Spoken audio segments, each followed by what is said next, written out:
10வது நாள் தியானத்தில் நாம் இருக்கிறோம். இன்றைக்கு நாம் பரிசுத்த ஆவியானவரால் வரும் வார்த்தைகளை குறித்து நாம் சுருக்கமாக பார்க்கலாம்.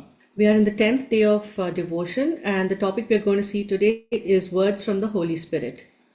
உண்மையான ஆவிக்குரிய புரிதல் மனித ஞானத்திலிருந்து வருவதில்லை என்பதை இன்றைய தியானம் நமக்கு நினைப்பூட்டுகிறது. Today's devotion reminds us that spiritual understanding doesn't come from human wisdom. இது பரிசுத்த ஆவியாரிடமிருந்து வருகிறது. It comes from the Holy Spirit. 1 கொரிந்தியர் 2:13 பவுல் சொல்வது, தேவனுடைய உண்மைகள் மனித ஞானத்தால் அல்ல, ஆவியின் வெளிப்பாட்டால் அறியப்படுகின்றன. In 1 Corinthians 2:13, Paul explains that the truths of God cannot be grasped by intellect alone. அவரே நமக்கு தேவையான வார்த்தைகளையும் அந்த உள்ளான வெளிச்சத்தையும் அளிக்கிறார்.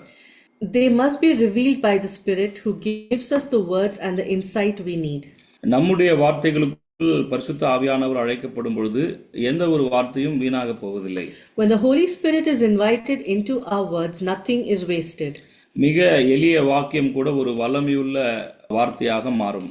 Even the simplest sentence can become powerful. ஏனென்றால் ஆவியானவர் அதை ஜீவனாலும் ஒரு நோக்கத்தாலும் நிரப்புகிறார். Because the Spirit fills it with life and purpose.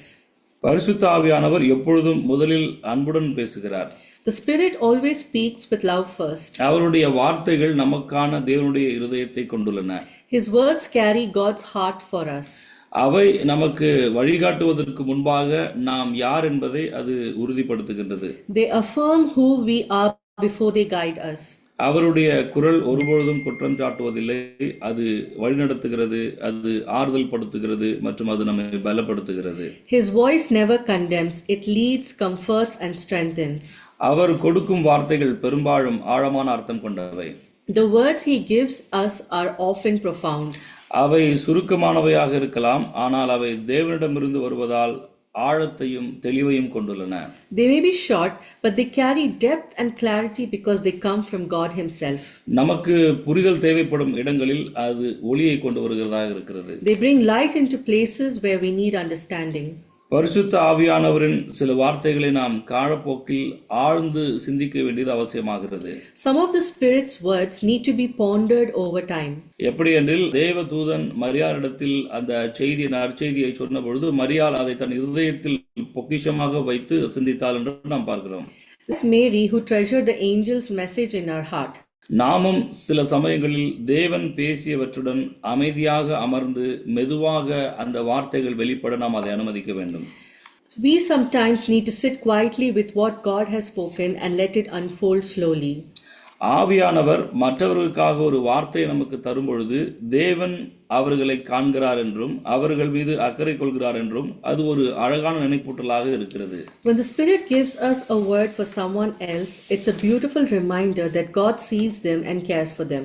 இந்த வார்த்தைகள் ஊக்கத்தையும் ஆறுதலையும் நம்பிக்கையும் தருகின்றன. அவை அந்த தருணத்தில் தேவனுடைய பிரசன்னத்தை உண்மையானதாக மாற்றுகின்றது.